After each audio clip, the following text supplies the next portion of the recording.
The phone rang at exactly 7:30 in the morning, as it usually did on Sundays. I knew it was Aurelio calling from Toluca, where he worked as a mechanic at the motor pool. My eldest son has always been punctual, ever since he was a child. Even now that he's 45, he hasn't changed his habit of calling his mother every Sunday at the same time. Reaching for the bedside table, I picked up the phone. The room was still half dark, the morning sun just beginning to shine through the old curtains I'd sewn myself years ago. "Mom, how are you?"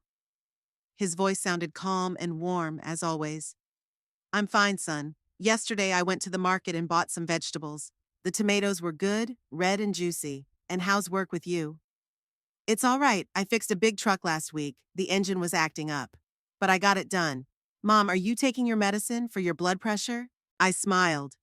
Aurelio had always taken care of me, especially after my father died 7 years ago. My son wanted to take me to Toluca, but I refused. I got used to my house, to my neighbors, to this street where I've lived for over 30 years. This house became part of me. Every corner of it held memories. Here in the living room, we celebrated children's birthdays. In the kitchen, I taught Marisol how to make tamales. In the garden, my late husband showed Aurelio how to graft fruit trees. "I'm on it, don't worry.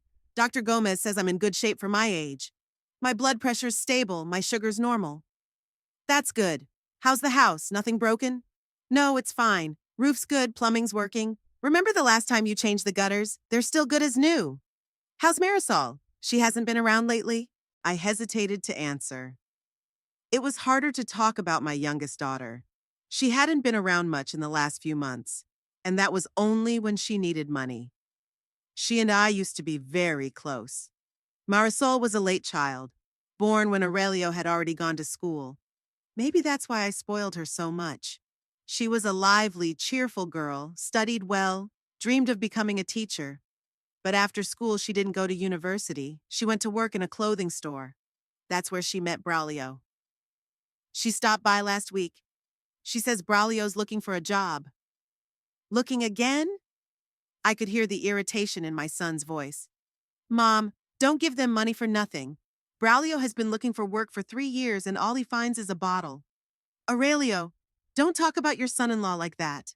"Mom, I know what I'm talking about. Remember the last time I came here? You saw the state he was in. And Marisol's gotten weird too. Nervous, thin. She didn't look like herself. I didn't want to continue this conversation. Of course I noticed something was wrong with my daughter.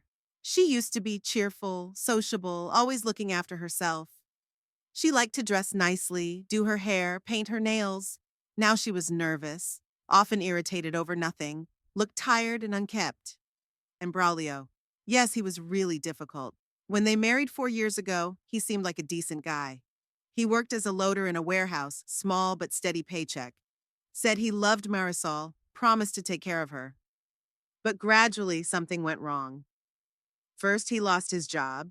Then he couldn't find a new one for a long time. He started drinking, first on weekends, then more often. "Okay, son, let's not talk about that. Why don't you tell me about your job? How's your boss, the new guy?" He turned out to be a good guy, strict but fair. He doesn't like to delay his pay, that's the main thing. He also says that if I work well, I'll get a promotion. "That's great! How's your apartment? Have you finished the renovation?" "Yes, last week I put up the last of the wallpaper. It's all ready now. Mom, you'll come see it when I go on vacation." "Of course I will. When's your vacation?" "August. I'll take 2 weeks. I want to visit you to see the house, maybe some repairs." "There's nothing to fix, everything's fine." "Mom, the house is years old. The paint on the windows is peeling, I've seen it. And the fence could use some paint too." We talked for another 20 minutes.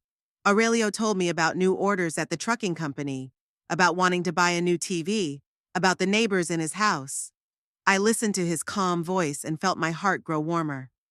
It's good to have such a son. Reliable, responsible, does not forget about his mother. When I hung up the phone, I got up and opened the curtains. The morning was clear and sunny. Birds were chirping in the garden. The air was fresh and cool. I loved this time of day when the city was still asleep and there was only me and the neighbor's cats strolling along the fences. After breakfast, coffee with milk and a muffin, I decided to water the flowers in the yard. It was my morning ritual. The geraniums were already blooming. The red and pink flowers were a joy to behold. Near the gate grew jasmine bushes, which had been planted by my late husband. Now they had sprouted, and every evening they filled the air with sweet fragrance. At the wall of the house, I grew a small vegetable garden. Tomatoes, peppers, herbs. Nothing special, but enough for one person. Our house was small but cozy. 3 rooms, a kitchen, a bathroom, thick brick walls, tile roof. My deceased husband always said that the house was built to last for 100 years. We bought it when we were young, just married. At that time, the neighborhood was not very prosperous. Houses were inexpensive. But gradually, everything changed for the better. They built a school, a hospital. They built normal roads. Now the neighborhood is considered good, and the house is worth several times what we once paid for it. Just as I was watering the roses by the fence, voices came from next door. Remedios and Fidencio came out into the yard. My friend was dressed neatly, as always. A clean white blouse, a dark skirt down to her knees, her gray hair gathered in a bundle. Fidencio was dragging an old chair behind him. Paloma? Remedios waved at me. How are you, neighbor? I'm just watering the flowers. And what are you doing with the chair? This old man decided to throw it away. Remedios looked at her husband reproachfully. He says it's worn out. It's uncomfortable. It's gone and gone, Fidencio grumbled, dragging the chair with difficulty to the garbage cans. 20 years I've been sitting in it, that's enough. We'll buy a new one. What new one? With what money? Remedios splashed her hands. You know what our pensions are like. It would be better if you repaired it. There's a neighbor who fixes furniture.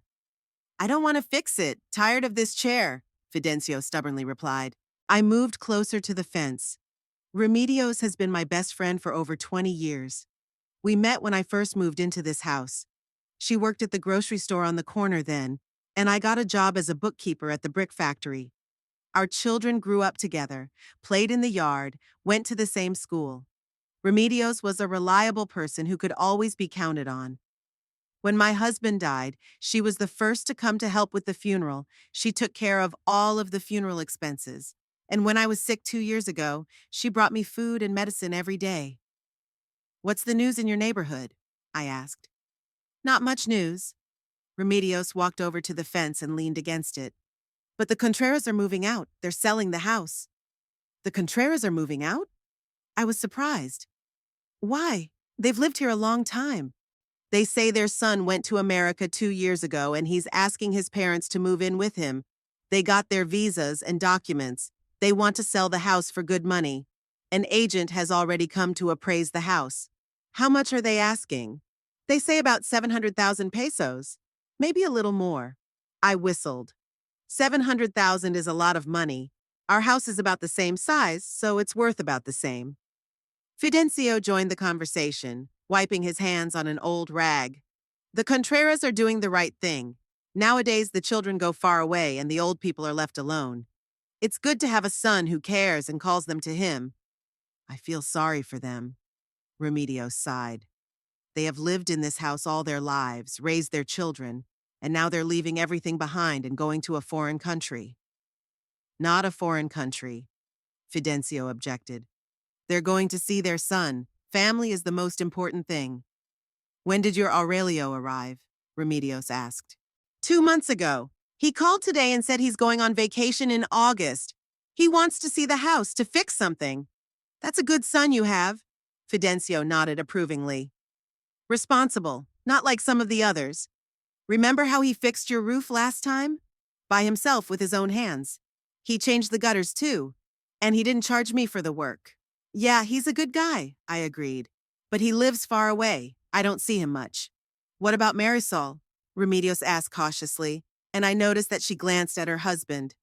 I shrugged. The usual. She's looking for work with Braulio. She's been married for 4 years and they still can't get a good job. Remedios mumbled uncertainly. What kind of work does Braulio do? A loader, mostly. He works in one warehouse or the other. He says it's hard to find a steady job. Remedios looked at her husband again, but said nothing. Just shook her head. Fidencio was also silent, but his face showed that he wanted to say something but held back. Why, do you know something? I asked. No, nothing much, Remedios answered quickly. Just, well, we see them in the neighborhood sometimes. Marisol's been sad, thin. She doesn't look like herself. Yeah, I've noticed that too. Probably stressed out about work. It's hard for young people these days. We talked a little more about small things, about the fact that the price of food in the store had gone up, about the fact that the roads in the neighborhood had become very bad after the last rains, about the weather, which had become unpredictable. Remedios complained that their refrigerator was broken and it was expensive to buy a new one. Fidencio said that their son from Guadalajara had sent money for repairs, but still not enough. Okay, I'm going to make dinner, I said. What are you going to do? I have to cook too. And then I'll go to the doctor to check my blood pressure, said Remedios. Don't forget to take your medicine with you. I won't forget. I'll see you tonight, I guess. I went home. The day passed calmly and measuredly. After lunch, I took a little nap in my favorite chair in the living room with an old fan whirring quietly. Then I watched a Mexican series on TV. The plot was predictable love, betrayal, revenge. But I was used to those shows. They brightened the loneliness. After dinner, I washed the dishes, watered the potted flowers on the windowsill, and read a magazine. Around 8 p.m., there was a knock at the door. I looked out the window and saw Marisol with Braulio. My daughter looked tired.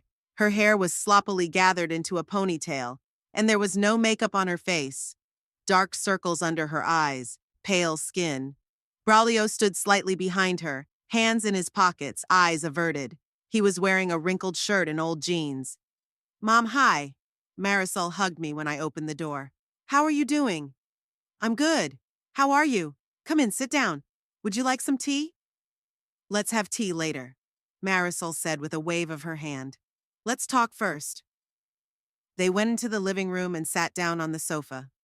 Braulio immediately turned on the television and began to change channels without asking permission. That always annoyed me. He behaves like that at home, but when he's visiting, he should be more decent. Marisol sat down next to me in the chair. How's your health, Mom? She asked her daughter. I'm fine. Blood pressure does not jump. Went to the doctor last week. Said everything is fine. That's good. How's the house? Nothing broken? No, everything works. Aurelio checked it last time, made some adjustments. At the mention of her brother, Marisol's face got a little tense. When did he come here? 2 months ago. He's still coming in August. I see. Marisol tugged nervously at the hem of her sweater. Mom, we need your help. I already knew where this was going. These visits had become a regular occurrence over the past 6 months. Marisol used to come just to talk, to tell me the news. Now it's only when she needs money. What kind of help? Money. Braulio got a job, a good job, on a construction site. It pays well, but we need to buy tools and clothes. We don't have any money. Braulio took his eyes off the TV. Yes, Aunt Paloma. The foreman said that if I come with my own tools, the salary will be 1,000 pesos more a month, and good tools are expensive. What kind of construction? I asked. They are building a large shopping center on the outskirts, answered Braulio. There is enough work there for 6 months, maybe more. The foreman is good. He doesn't cheat on his wages. How much money do you need? 3,000 pesos, Marisol answered quickly. We'll pay it back as soon as Braulio gets his first paycheck. You have my word of honor, Mom. 3,000 pesos was a lot of money for my pension. I get 6,000 a month, and I spend half of it on food and medicine, and I save something for emergencies. But I always tried to help the kids when they asked. When Aurelio bought his first car 10 years ago, I gave him money too. He paid it all back 6 months later, every last peso, and even brought me a receipt. Okay, I said after a pause. Let's have a proper dinner first. I was just about to make tea and serve something with it. There's no need to serve anything, Mother. Marisol rose from her chair. We've already eaten. Let's just have tea. While I was making tea in the kitchen, I heard them talking quietly in the living room. Marisol was whispering something to her husband, and he was answering in monosyllables. I couldn't make out the words, but I could tell from his tone that his daughter was asking him something or scolding him. When I returned with the tray, they sat in silence. On the table, I arranged the cups, put the sugar bowl, a plate of cookies. Thank you, Mother. Marisol took the cup, but didn't touch the cookies. Over tea, her daughter talked about how hard it was to find a good job, how expensive life had become, how food prices had risen. Braulio was mostly silent, only nodding and occasionally adding something. He had always been short-tempered, especially with me. In the 4 years he'd been married to Marisol, we'd never really bonded. I felt like he was intimidated by me or just didn't know what to talk about. "Where is this construction site?" I asked. "On Via Independencia behind the bus station," Braulio answered. "There used to be a vacant lot there, but now they are building a big shopping center. There will be 3 floors, stores, cafes, a movie theater." "And when to start work?" "Tomorrow morning, if I can buy the tools." "And what exactly do you need to buy?" "Drill, jackhammer, level, tape measure, a helmet, special boots. All that stuff costs money." By the time they left, it was about 10 o'clock at night. I went to the bedroom and took out an old shoebox from the closet where I kept my savings. The money was in neat stacks, tied with rubber bands. I counted out 3,000 pesos, almost half of what I had saved over the past few months, saving a little from each of my pensions. "Here, take it." I held it out to Marisol. "And remember, it's a loan, not a gift. I'm writing it down in my notebook." "Of course, Mom." Marisol kissed me on the cheek. "We'll pay it back. In a month at the most. Right, Braulio?" "Of course, Aunt Paloma. Thank you very much. I won't let you down, I promise." After they left, I couldn't sleep for a long time. I lay in bed wondering if I'd done the right thing. Something about the visit bothered me, but I couldn't figure out what it was. Maybe it was the hurried way they talked about the job, or the way Braulio avoided looking me in the eye when he asked for money. Or maybe it was just my motherly heart sensing something wrong. In the morning, as usual, I got up early, around 6. I did some light exercise, showered, ate breakfast, and went out to the yard to water the flowers. The air was fresh, cool, and the sun was just rising over the rooftops. Remedios was already in her garden, weeding the tomato and pepper beds. "Good morning, neighbor," she said, straightening up and wiping her hands on her apron. "You're up early today." "Good morning. I didn't sleep well." "Why are you in the garden so early?" "The weeds have taken over. If I don't weed, they'll choke everything out." Remedios came to the fence, shaking her hands off the earth. She looked worried. "Is something wrong?" I asked. "Paloma, I hate to tell you this, but—" She paused, searching for words. "Tell me what happened." "Last night about 9 o'clock, my neighbor Dolores saw your Marisol with Braulio at Miguel's bar. They were buying tequila, lots of tequila. And not only them, there were some other people with them. A lot of people." My heart sank. So the money I gave them for the tools went to the booze. Maybe it wasn't them. I objected weakly, even though I knew it was useless. "Paloma," Remedios said softly but insistently. "Dolores knows them well, sees them often in the store. It was definitely them, and she also said they sat there until late at night drinking heavily." Marisol was barely on her feet when they left. I stood silently with the watering can in my hands, not knowing what to say. Part of me wanted to defend my daughter, to make excuses, to say that maybe they had some reason to celebrate the new job. But the other part had long suspected that something was seriously wrong with Marisol and Braulio. Too often they started asking for money, too unconvincing their explanations sounded, too badly their daughter looked lately. "What should I do, Remedios?" I asked quietly. "I don't know, friend. It's a difficult situation. But you shouldn't give them any more money, that's for sure." 3 days passed quietly. I tried not to think about what Remedios had told me about the bar, but my thoughts kept coming back to it. In the evenings, when the sun went down and the house was quiet, I caught myself listening to every sound outside the window. Maybe Marisol would come in, explain that it wasn't what the neighbors thought it was. Thursday night, I was making dinner when I heard loud voices outside. At first, I didn't pay attention. Young people often pass by, talking, laughing. But the voices got closer and closer, and suddenly I recognized Marisol's voice. It sounded strange, too loud and harsh. Going to the window, I looked out onto the street. There was a small group of 4 or 5 people walking down the sidewalk. Marisol was walking in front, staggering along, Braulio beside her. Behind them were 2 strange men and a woman with brightly colored hair. All looked drunk, talking loudly, one of the men carrying a bottle. Marisol stopped at our gate and started rummaging through her bag, apparently looking for her keys. I didn't have time to think about what to do, because a minute later the gate creaked open and the whole group started toward the house. I quickly turned off the stove and went to the front door. My heart was beating fast and my mouth was dry. Marisol was already banging on the door, not hard but insistent. "Mom, open up!" she shouted. I opened the door and immediately smelled the pungent odor of alcohol. Marisol stood in front of me, swaying, eyes shining unnaturally, hair disheveled. Her face was red, her lips swollen. "Mom, hi." She tried to hug me, but I pulled away. "Marisol, what's going on? You're drunk." "Not drunk, but hilarious," laughed daughter. "We're celebrating work. Braulio got his first paycheck today." Braulio pushed past us into the house, followed by strangers. A woman with brightly colored hair laughed out loud when she saw my living room. "What a hut," she said. "Spacious." "Who are these people?" I asked Marisol. "They're friends of ours. Sylvia, Rodolfo, Emilio. Good people, don't worry." One of the men, tall and thin with tattoos on his arms, had already settled into my favorite chair and was smoking a cigarette. The ash fell to the floor. "There's no smoking here," I told him. "Where do they smoke?" He looked at me mockingly. "Outside." "Mom, don't be picky." Marisol waved her hand. "He'll smoke one cigarette and that's it." Meanwhile, Braulio turned the TV on full volume and looked for music channels.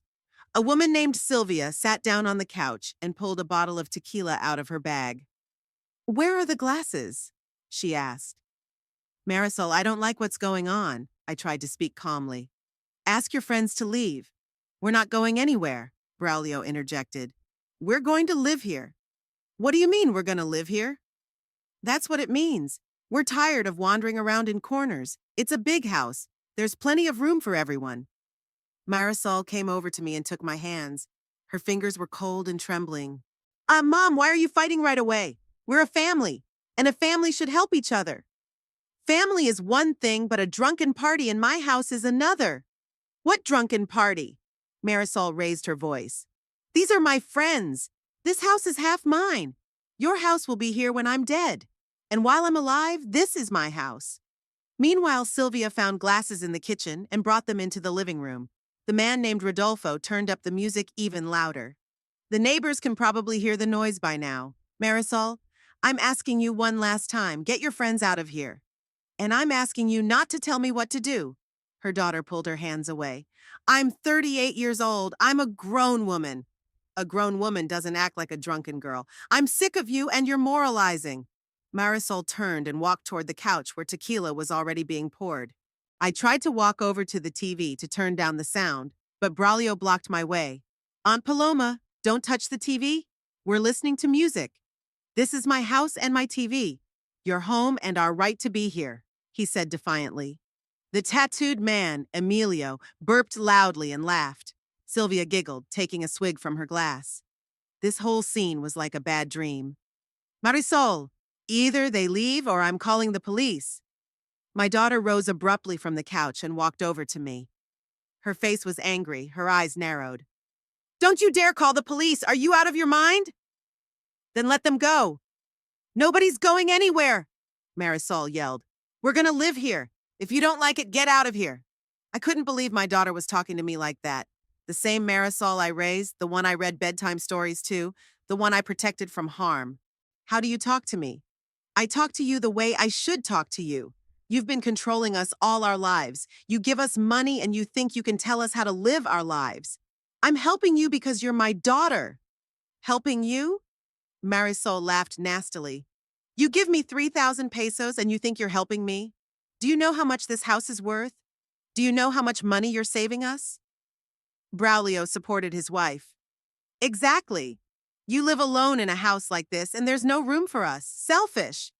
The music was blaring so loudly that it must have been audible in the whole street.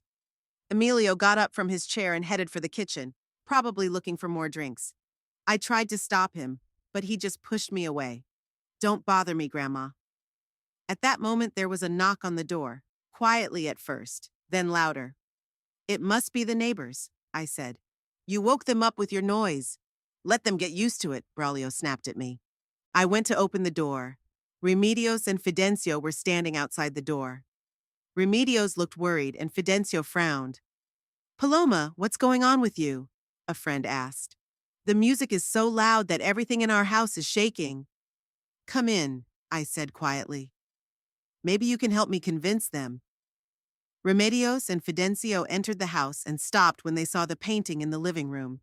Emilio had returned from the kitchen with a bottle of beer. Sylvia was dancing to the music, waving a glass of tequila. Marisol and Braulio sat on the couch and looked at the neighbors who had entered with hostility. Marisol, what is this? Remedios asked sternly. Ah, it's the neighbors who have come. The daughter got up from the couch, staggering. Welcome to our house. This is your mother's house, said Fidencio. It was my mother's house, and now it's ours, Braulio replied. Young people, Fidencio stepped forward, turn down the music and behave yourselves. People have little children sleeping. What do we care about your children? Emilio snapped at him. Who the hell are you? Sylvia looked at Fidencio with a challenge. What are you doing here? I'm a neighbor. I demand quiet. And we demand that you get out of here, Braulio said, getting up from the couch. Remedios tried to calm the situation. Marisol, daughter, you're a good girl. Why are you doing this to your mom? Stop messing with my head, Marisol yelled. You're all here. Mom, Grandma Remedios, Grandpa Fidencio. I'm fed up with all of you. We're adults. We know how to live our lives. Marisol, come to your senses. I tried to approach her, but she backed away. Stay away from me. You've been controlling me my whole life. And now you've called the neighbors. I didn't call them. They came because of the noise. I don't believe you. You called them on purpose to embarrass me. Emilio came up to Fidencio and pushed him in the shoulder. Grandfather, I'm telling you nicely. Get out of here. Fidencio, despite his age, was a sturdy man. He grabbed Emilio's arm. Don't you dare touch me, puppy. You old geezer! Emilio tried to break free. A scuffle broke out. Rodolfo rushed to help his friend. Braulio also got up from the couch. Remedios screamed, so did I. Marisol stood in the middle of the room and yelled at everyone. Stop it! Stop it! This is our house! Everybody get out of here! Fidencio, though he held his ground, was not strong enough. Emilio and Rodolfo pushed him to the door. Remedios tried to stand up for her husband, but Sylvia blocked her way. Get out of here too, you old hag! Marisol, I shouted. How can you let them talk to Remedios like that? Let her stay out of our business, replied her daughter. The neighbors were pushed out the door. I tried to follow them, but Braulio blocked my way. And you can go to your neighbors too, he said. If you don't like it here. This is my house. It was yours and now it's ours, he repeated. Marisol came toward me. Her face was red with anger and alcohol, and her eyes were filled with hatred. Get out of here, Mom. I'm sick of you. All my life you tell me what to do, how to live. And what do? Sitting in this house like a spider, controlling everyone. Marisol, it's your mother. Sylvia tried to intervene, but her daughter cut her off. Stay out of this. I know what I'm saying. I gave birth to you, raised you, I said.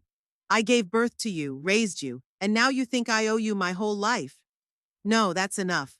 We're going to live here, and you either get used to it or get out. Where am I going to go? I don't care where. Go to the neighbors, go to your precious son. And leave us alone. Braulio took my hand and dragged me to the door. Aunt Paloma, go for a walk. We'll clean up the place. What order? You'll trash the place. We won't trash anything. This is our house now. Why should we break it? I was literally pushed out the door. I stood on the doorstep of my own house and couldn't believe what was happening. From inside, loud music was playing again. Drunken voices were heard. Remedios and Fidencio were waiting for me by the gate. Fidencio had a busted lip and his shirt was torn. Paloma, come to us, Remedios said, putting her arm around my shoulders. I can't leave the house. They'll trash the place. What can you do alone against 5 drunks? Said Fidencio, dabbing his lip with his handkerchief. Come on, you can spend the night with us and we'll decide what to do in the morning. We went to the neighbor's house. On the way, I looked back at my house. There were lights in the windows, shadows moving behind the curtains, music blaring so loudly that the glass seemed about to burst. Remedios' house was quiet and cozy. She sat me down in the kitchen, put on the kettle, took out some cookies. Fidencio went to treat the wounds. I can't believe it's my Marisol, I said when we were alone. Alcohol changes people, Remedios replied quietly. I've seen them.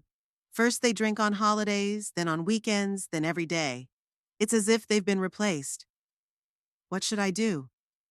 We'll go to the police in the morning. Let them get them out of there. She's my daughter. How can I report her to the police? How could she kick you out of your own house? My friend objected. We sat at the table for a long time, drinking tea and talking. There was music and drunken voices coming from my house until late at night. The neighbors were probably awake, but no one dared to intervene after what had happened to Fidencio. I went to bed late. On the couch in the living room, Remedios had brought me a pillow and a blanket, but I couldn't fall asleep. My mind was reeling with Marisol's words, her angry face, the way she looked at me with hatred. This was not my daughter, not the girl I'd raised. Alcohol and bad company had changed her beyond recognition. Around 3 a.m., the music finally stopped. The house was quiet. I went to the window and looked out at my house. The lights were on everywhere, but there was no sound. Everyone must have gotten drunk and gone to sleep. In the morning, I woke up with a headache and a heaviness in my chest. For the first few seconds, I didn't realize where I was. Then I remembered last night's nightmare. Remedios was already in the kitchen preparing breakfast. Fidencio was sitting at the table with a newspaper, his busted lip looking even worse than yesterday. How did you sleep? My friend asked, placing a cup of coffee in front of me. I slept badly, thinking all night about what had happened. Is it quiet in their house? It's been quiet since 4 o'clock this morning. Everyone must have gotten drunk and passed out like a dead man. I went to the window and looked at my house. The windows were closed. Empty bottles and cigarette butts were lying in the yard. The gate was open wide, swinging in the wind with a creak. What am I going to do now? I don't even know where to start. You must go to the police, said Fidencio, keeping his eyes on the newspaper. Make them kick them out of there for real so they don't come back. How can I report my own daughter? That's my Marisol, the one I raised, the one I brought up. Could she have thrown you out of the house? Remedios objected. Her own mother, who has worked her whole life for her, and she treats her like a stranger. We ate breakfast in silence. I thought about what had happened, and slowly a decision was forming in my mind. If Marisol thinks she has a right to my house, if she thinks she can kick me out, then I'll show her who the real owner is. Around 9 in the morning, I saw the tattooed Emilio come out of my house. He yawned, stretched, then headed for the wicket. A few minutes later, Rodolfo appeared, then the woman, Sylvia. All looked wrinkled, hung over. The company seemed to be dispersing gradually, Fidencio remarked. Where are Marisol and Braulio? No sign of them yet. Probably still asleep. Their heads hurt after such a drunken binge. Around 10 o'clock, I saw Sylvia waving to someone in the house and leaving. Emilio and Rodolfo had left even earlier, so Marisol and Braulio are the only ones left in the house, and they're asleep. Remedios, I need to go to town on business, I said, getting up from the table. What kind of errands? Should I come with you? No, thank you. It's personal stuff. I can handle it myself. I got dressed, took my purse with documents and money, and left the house. I walked down the street quickly with a determined look. I had a plan in my head, and I wasn't going to back down. The real estate agency was in the center of town, on the main street. It was a small office with large windows where pictures of houses and apartments hung. I pushed open the glass door and stepped inside. At the desk sat a young woman in her 30s, neatly dressed, with a short haircut. When she saw me, she smiled welcomingly. Welcome. My name is Carmelita. I'm a real estate agent. How can I help you? I want to sell my house, I said, sitting down on the chair across from her desk. Of course, we can help you with the sale. Tell us more about the house. Where it is, how much square footage, what condition it's in. I described my house in detail. 3 rooms, kitchen, bathroom, large yard with a garden, good condition. Carmelita carefully wrote everything down in her notebook. Sounds very attractive. And what price would you like to get for the house? A neighbor recently sold a similar house for 700,000 pesos. I think my price should be about the same. Yes, that's a reasonable price for your neighborhood. We'll draw up a contract for services, and tomorrow our appraiser will come to see the house, take pictures. How fast can you find buyers? At this price and in this neighborhood, the house can sell pretty quickly. Maybe in a month or two, if you're lucky. We filled out all the necessary paperwork. I signed, paid a small fee. Carmelita gave me a copy of the contract and her business card. Tomorrow afternoon, our appraiser Roberto will come to your house. Will you be home? Sure, I'll be waiting. Good. After the appraisal, we will take nice pictures and place an ad on our website and in the newspapers. As I left the agency, I felt strangely relieved. The decision had been made, and now there was no turning back. Let Marisol try to stop me from owning my own house. I walked slower on my way back, thinking about how to inform my daughter of my decision. I had to be prepared for any reaction: tears, screams, threats. Around 1 o'clock in the afternoon, I returned to Remedios. My friend immediately noticed the change in my mood. You look different. Where did you go? To the real estate office. I put the house on the market. Paloma, are you serious? I'm dead serious. Tomorrow the valuer will come. The day after tomorrow, the house will be on the market. What about Marisol? I'll go and tell her. Let her know I'm not kidding. Fidencio put aside the newspaper and looked at me with approval. You're doing the right thing, Paloma. Show them who's boss. I walked toward my house. My heart beat calmly. The decision had been made, and I felt confident. I knocked on the door. Footsteps came from inside, then Braulio's voice. Who's knocking there? It's me, Paloma. Open up, I need to talk to you. The door opened. Braulio stood there in his underwear and t-shirt, his hair disheveled, his eyes red and puffy. The odor of alcohol could still be smelled strongly from him. Why are you here? We told each other everything yesterday. I have some important news for you. May I come in? Reluctantly, he let me into the house. The living room was a mess. Overturned chairs, empty bottles, cigarette butts on the floor, spilled drink stains on the couch. My favorite chair was stained with something sticky and smelled disgusting. Marisol was lying on the couch, covered with a blanket. She looked awful. Her face was pale and greenish, her eyes dark circles, her hair tangled and messy. What do you want, Mother? She moaned without opening her eyes.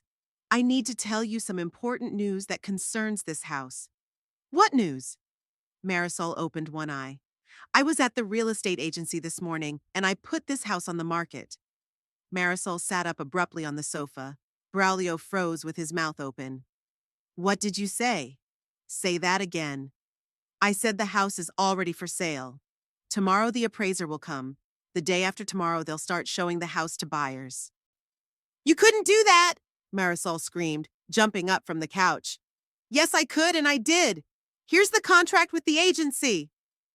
I pulled the papers out of my bag and showed them to my daughter. Marisol snatched the contract from me and began to read it with trembling hands. That's impossible. You have no right to sell the house without my consent. I have every right. The house is registered only to me. I'm the sole owner. But I'm your daughter. I have rights. You'll have rights when I'm dead. While I'm alive, I'll do as I please. Braulio came up to us. His face was confused. Aunt Paloma, how could you do this? Where will we go now? It's your problem. I warned you that if you don't leave voluntarily, I'll take drastic measures. Mom, cancel the sale. Marisol fell to her knees in front of me, tears streaming down her cheeks. I'm begging you, don't sell our house. It's already on the market. It's too late to cancel. It's not too late. You can change your mind, cancel the contract. I'm not canceling anything. Mom, I'll do anything. I'll work, I'll quit drinking, I'll be a good daughter. Marisol, get off your knees. It's too late for promises. It's not too late. Give me another chance. I looked at my daughter, disheveled, drunk, kneeling in the trashed living room. Pity fought in my heart with determination. If you had said that yesterday, before you kicked me out of the house, I would have thought. But I was drunk. I didn't know what I was doing. Then I should have not drunk. Marisol got up from her knees, her face angry and determined. All right. If you don't want it the easy way, it'll be the hard way. What do you mean? I won't let you sell the house. Buyers will come, I'll throw them out. Agents will come, I'll kick them out too. You have no right to stop me. Yes, I do. I live here, and nobody's gonna kick me out. Marisol, you're forgetting that we kicked you out yesterday. We're back, and we'll keep coming back as long as we have to. Braulio stood next to his wife. Marisol is right. We'll interfere with the sale as long as it takes. Then I'll call the police. Call them. We'll say you're kicking us out of the house and we have the right to live here. At that moment, there was a knock at the door, the familiar knock of Remedios. Who's there? Marisol shouted. It's us, the neighbors. We need to talk to Paloma. We won't open the door, said Braulio. Open up immediately or we'll call the police, came Fidencio's stern voice. Marisol went to the window and looked out. Mom, your neighbors are here with a gun again. I looked out the window too. Fidencio was indeed holding a hunting rifle, but calmly, not threatening. Open the door, I said, or they'll really call the police. Braulio reluctantly opened the door. Remedios and Fidencio entered the house. Paloma, are you okay? Asked her friend. Yes, I'm fine. I told them about the sale of the house. And how did they react? As expected. First they asked me not to sell, then they threatened me. Fidencio gave Marisol and Braulio a stern look. Young people, are you trying to cause a scandal again? This is our house too, Marisol shouted. We won't let it be sold. The house belongs only to your mother, and she has the right to dispose of it. We won't let you. We'll interfere with showings, scare away buyers. You won't, Fidencio said calmly, shifting the gun in his hands. Because you're gonna walk out of here right now. We're not. Yes, you are. For better or for worse. Braulio looked at the gun, then at the old man's determined face. Okay, we're leaving, but this isn't over. It is, Remedios said firmly. And don't come back here again. Marisol quickly gathered her things, sobbing and muttering threats. Braulio, too, folded his clothes in silence. Mom, you're going to regret what you did today, she whispered as she passed me. We'll be back, and you'll see. They left, carrying their bags. I walked them to the gate and then went back inside. Now we had to wait for the appraiser's visit tomorrow and the sale to start. After Marisol and Braulio left, I felt a sense of relief, but it didn't last long. Together with Remedios and Fidencio, we cleaned up the house, collected bottles, mopped the floors, cleaned the furniture. The stains on the couch didn't come off completely, and the smell of alcohol still hung in the air for a long time, but externally, everything was back to normal. The neighbors left around lunchtime, and I was left alone. The first hours passed quietly. I cooked food, washed soiled bedspreads, watered the flowers. But by evening, the anxiety began to set in. Every sound outside the window made me shudder. Every creak of the gate, every footstep on the sidewalk seemed to herald the return of my daughter and her husband. I remembered the anger in Marisol's eyes as she left. I remembered her words that she would be back and not as kind. Those words sounded like a threat, and I couldn't forget them. When it got dark, I went around the house checking the locks. The front door was locked with 2 locks, but that wasn't enough. In the kitchen, I found a hammer and nails and nailed an extra bar to the door jamb. It wasn't much of an obstacle, but it was at least some extra protection. I double-checked the windows too. Everything was closed and the bolts were fastened. In the bedroom, I'd even pushed a heavy dresser against the window, so that if anyone tried to get in, they'd be sure to hit it and make a noise. I didn't feel like dinner. I made myself some chamomile tea, hoping it would help calm me down, but my hands were still shaking when I brought the cup to my mouth. My mind was spinning with thoughts of what would happen next. Could Marisol really try to force her way back into the house? Is my own daughter really capable of doing something bad? Around 9 p.m., I heard footsteps in the yard. My heart jumped to my throat. I looked out the bedroom window, trying not to move the curtain. There was no one in the yard. It must have been a cat or a dog, but it didn't get any calmer. Around 10 o'clock, I heard sounds again, this time near the gate. I leaned against the living room window and saw 2 figures outside. I could not see well in the darkness, but I thought it was Marisol and Braulio. They were standing by the fence and were discussing something, pointing toward the house. I moved away from the window and leaned against the wall. It was hard to breathe, and my chest was throbbing.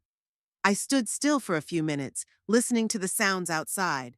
Then I cautiously looked out again. The street was empty. Maybe it was just my imagination. Maybe it was just ordinary passers-by.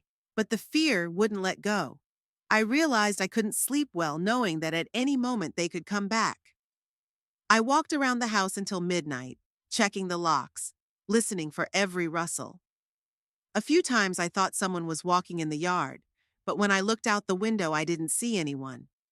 My nerves were on edge. I did not go to bed until morning, but I slept very soundly. Every sound woke me up: passing cars, barking dogs, and the sound of wind in the leaves. By 7 a.m., I finally woke up with a headache and a feeling that I hadn't rested at all. The second day went similarly to the first. I tried to do the usual chores: cooking, cleaning, watching TV. Remedios came by a few times, bringing food, trying to calm me down. But the fear never went away. "Paloma, you're getting yourself worked up," her friend said. "Maybe they won't come back at all. Scared yesterday and will not come back. You didn't see the look in Marisol's eyes when she left. She won't forgive me for kicking her out." What can she do? One woman and one man against the whole neighborhood. The neighbors will back us up. The neighbors sleep at night. They might come at night. Then call the police. By the time they come, anything could happen. Remedios sighed and shook her head, but she didn't argue. She understood that I was in such a state when reasonable arguments didn't help. On the third day, the situation repeated itself. I was relatively calm during the day, but by evening, the fear returned with renewed vigor. Again, I checked the locks. Again, I listened to sounds. Again, I could not sleep properly. Thursday night, as I went around the house checking once again, I realized I couldn't go on like this. My nerves were on edge. I wasn't eating well. I was barely sleeping. I was constantly stressed. I had to do something. The only person who could help me was Aurelio. But how do I tell my son what had happened? How do I explain that his sister had turned into a strange, evil man? How do I admit that I'm afraid of my own daughter? For a long time, I sat by the phone, hesitating to dial the number. It was almost 11 o'clock in the evening. Aurelio was probably asleep by now. I had to get up early for work tomorrow. But fear was stronger than reason. I dialed the number. The dial tone seemed endless. Finally, the receiver was picked up. "Hello?" My son's voice sounded sleepy. "Aurelio, it's Mom. I'm sorry to call so late." "Mom?" He woke up immediately. "What's wrong? Are you sick?" "No, I'm not sick. But I need to talk to you. It's very important." "Talk, Mom. What happened?" I took in a lot of air and started talking. First about how Marisol and Braulio came to ask for money, how they spent it on alcohol. Then about the drunken company they brought to the house, how they kicked me out, how they insulted the neighbors. "Mom, you're confusing things," Aurelio interrupted me. "Marisol can't do such a thing. She's not crazy." "Son, I couldn't believe it myself, but it's true. She was drunk and completely out of control, screaming at me, saying the house was half hers, that I controlled it all my life." "What did Braulio do?" "Braulio was even worse. He'd literally pushed me out of the house. Said they were going to live there and I had to go to the neighbors." Aurelio was silent for a few seconds, digesting what he had heard. "So what? You spent the night at the neighbors?" "Yes, at Remedios and Fidencio's. And in the morning we came back and Fidencio helped me kick them out with a gun." "With a gun? Mom, what kind of horror movie are you telling me?" "It's not a movie, Aurelio. This is reality. Your sister has become an alcoholic, and her husband too. They're acting like gangsters." "It can't be." The son's voice sounded confused. "I saw her a few months ago. She was normal. People can change a lot in a few months, especially if they drink every day." "Every day? How do you know?" "The neighbors do. They're at Miguel's bar every night, and they hang around the neighborhood drunk during the day." Aurelio was quiet again. I could hear him breathing heavily into the phone. "Mom, where are they now?" "I don't know. After we kicked them out, they disappeared. But Marisol threatened to come back. Said I'd see her again and not as kind." "Threatened? A daughter threatened her own mother?" "Yes, Aurelio. I can't believe it myself, but she did. And now I'm afraid they'll actually come back and try to do something." "Do what?" "I don't know. Maybe they'll take the house by force. Maybe they'll break something, or worse. I don't recognize them, son. They're not the same people." "Mom, calm down." Deep breaths. "I can hear you panicking."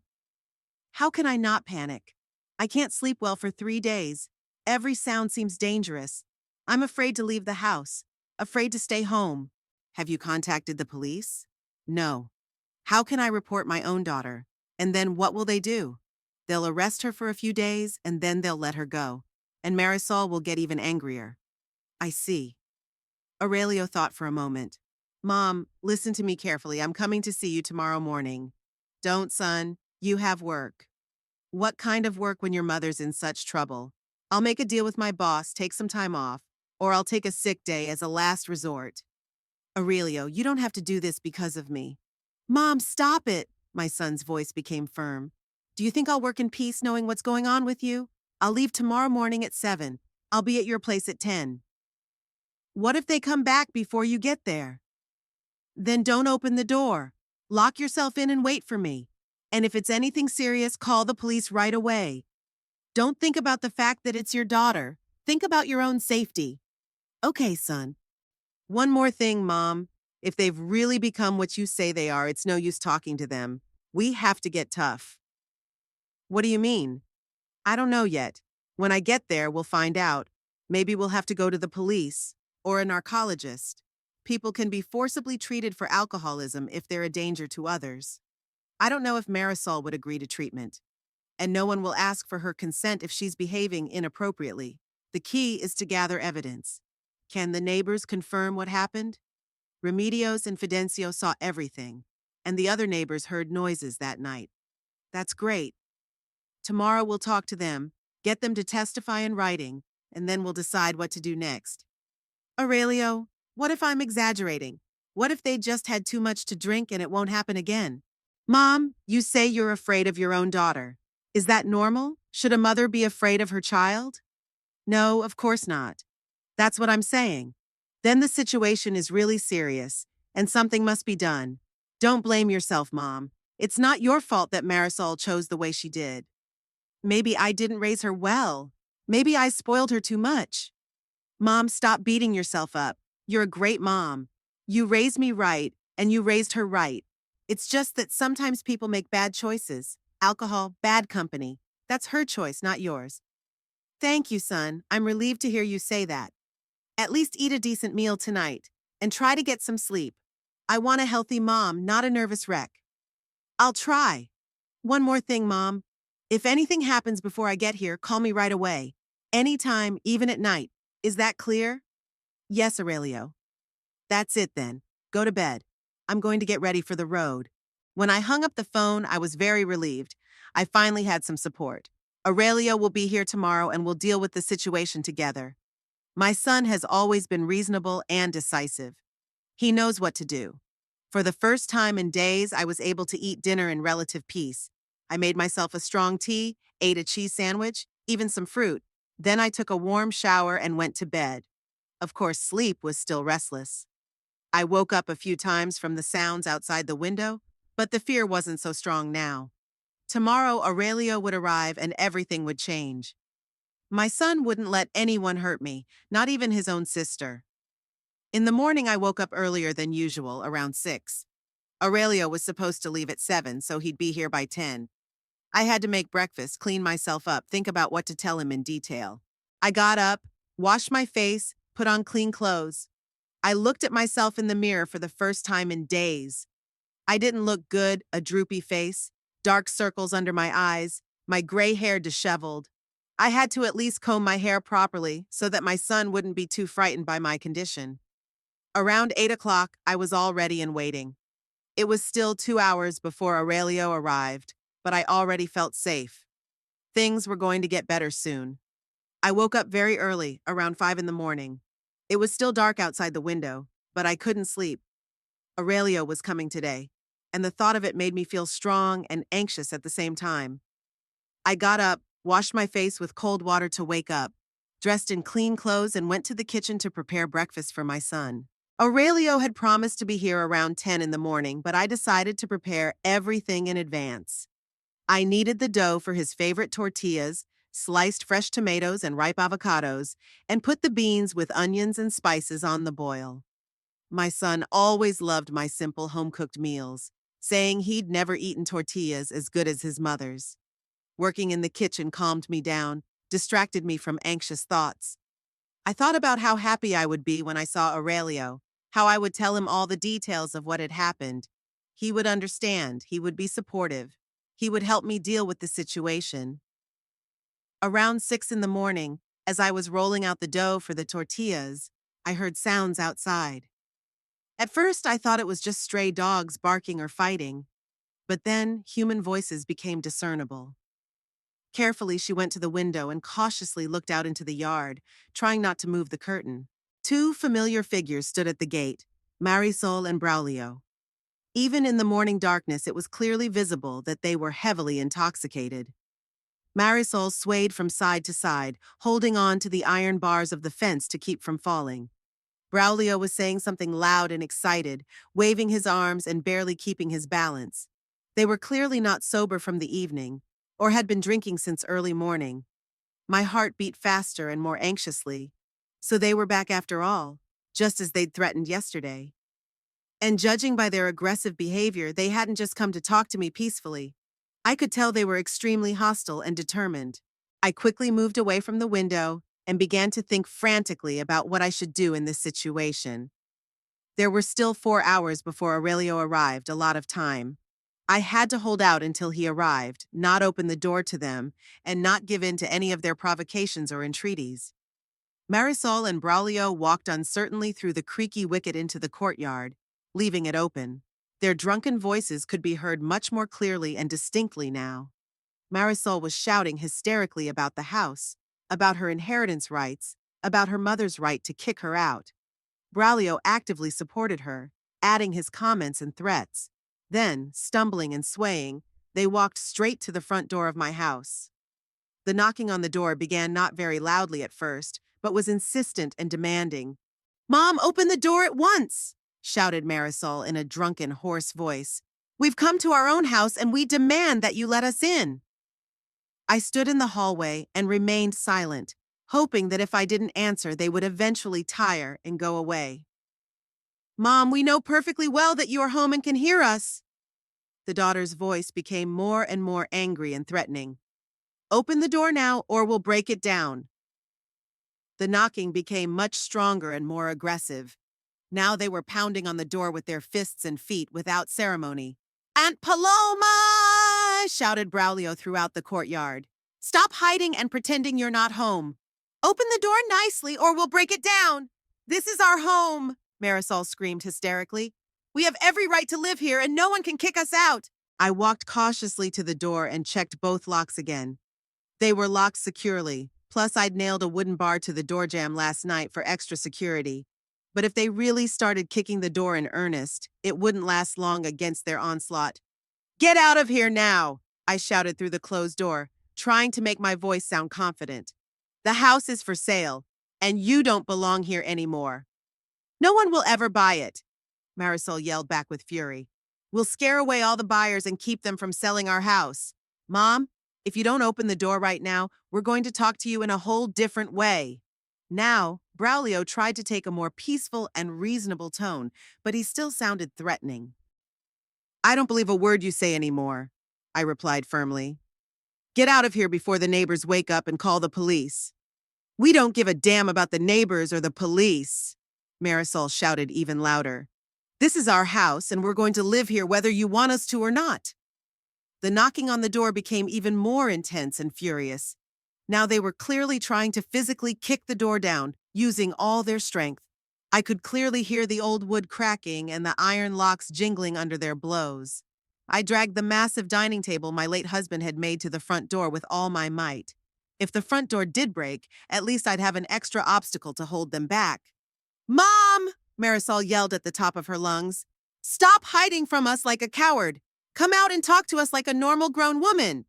"Aunt Paloma," Braulio added, breathing heavily from exertion, "we're going to enter this house anyway. You better open the door yourself and save everyone the trouble." The front door rattled even harder and more threateningly. Apparently, Braulio had begun to methodically pound on it with a heavy boot.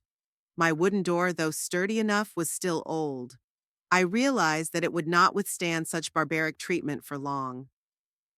I hurried into the bedroom and pulled out my old cell phone from the bedside table.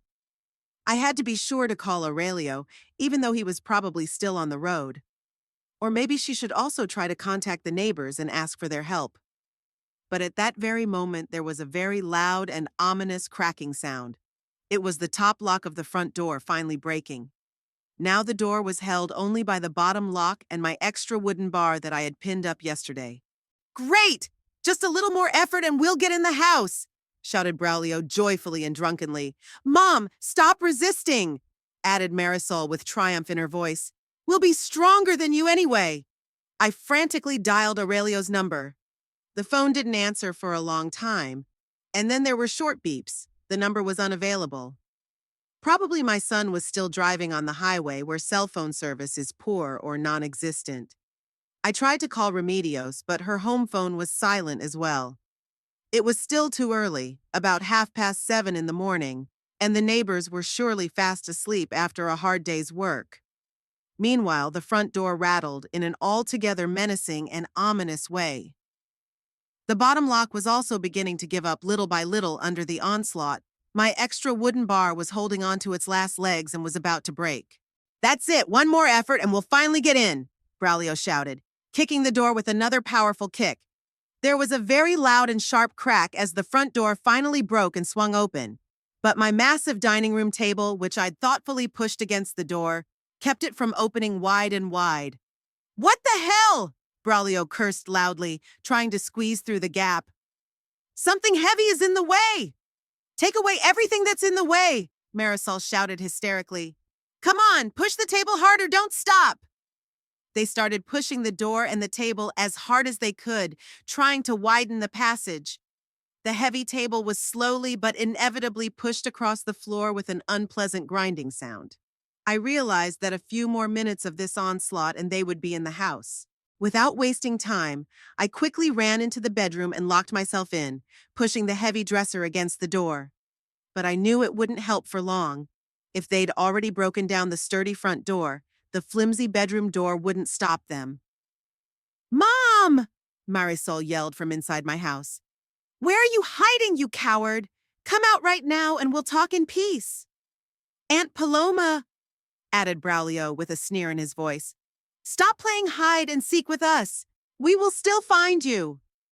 I heard them walking all over the house, stomping loudly and without ceremony, opening all the doors in a row, turning and moving something. In the living room, something heavy fell to the floor and shattered. Probably my favorite pot of geraniums. She's locked herself in the bedroom, Marisol shouted triumphantly. The door is locked and won't open. Then we'll break that door down, replied Braulio angrily. We've had enough of these games. There was a methodical and persistent knocking on the bedroom door. The chest of drawers, which I had pushed with such difficulty, began to shake visibly from the heavy blows and gradually moved away. Mom, come out to us voluntarily and amicably, shouted her daughter, pounding at the door. We'll come to you anyway, it's only a matter of time. Get out of my house immediately, I shouted back, trying not to show my fear. I called the police a long time ago. They'll be here soon. You're trying to trick us. Marisol laughed a drunken laugh. If you had really called the police, they would have been here a long time ago. The bedroom door began to give little by little under their onslaught. The dresser was slowly but surely being pushed away from the door. Braulio kicked at it as hard as he could, using both his legs and his shoulder. Suddenly, the long-awaited sound of an automobile motor was heard outside. A car pulled right up to the house. The motor stalled. The door slammed. Who could it be? Braulio became alarmed, suddenly stopping to break down the door. I have no idea, Marisol replied with concern in her voice. Maybe it was the neighbors who finally woke up and came. What if it's the police? Braulio worried. I cautiously looked out the bedroom window and saw Aurelio's familiar gray car in the yard. My heart jumped with joy and relief. My son had arrived much earlier than he had promised. Aurelio, I shouted out the window with all my might. Son, hurry up and help me. I'm locked in. Mom! I heard my son's worried and indignant voice. What's going on here? Who broke down the front door? It's Marisol and Braulio. They forced their way into the house and locked me in the bedroom. Aurelio entered the house with quick and determined steps. I heard his heavy footsteps in the hallway, then his stern and angry voice. Marisol! Braulio, explain to me at once what you are doing here and why you broke the door. Aurelio, my favorite brother. Marisol's voice became instantly ingratiating and pitiful. How good it is that you came to us.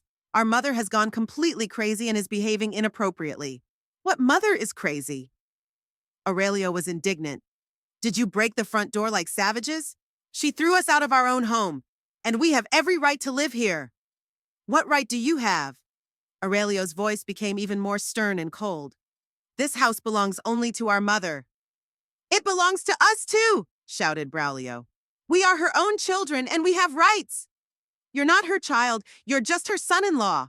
Aurelio sharply cut him off. And in general, behave yourself in someone else's house. Don't you dare tell me how to behave. Braulio snapped at him insolently. You don't tell me how to behave. There was a very loud thud, followed by Braulio's painful scream. Apparently, my son didn't want to get into a fight with him and immediately threw his fists into action. Aurelio! Marisol screamed hysterically. How dare you beat my husband? Stop it at once! And you better shut up and stay out of this, shouted the son very menacingly. You locked your mother in the bedroom, broke the door. What kind of wild outrage are you doing here? We just wanted to talk to her peacefully and explain everything. Peacefully talk to her? Questioned Aurelio sarcastically. Breaking down the front door? Is that what you call a peaceful conversation? The distinct sounds of scuffling and fighting could be heard again. Braulio was shouting loudly, cursing and moaning, but it was clearly audible that Aurelio was much stronger than him and easily won the fight.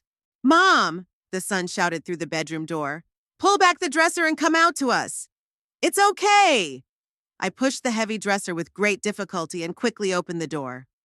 In the narrow hallway stood my Aurelio, holding a wrinkled Braulio tightly by the scruff of the neck.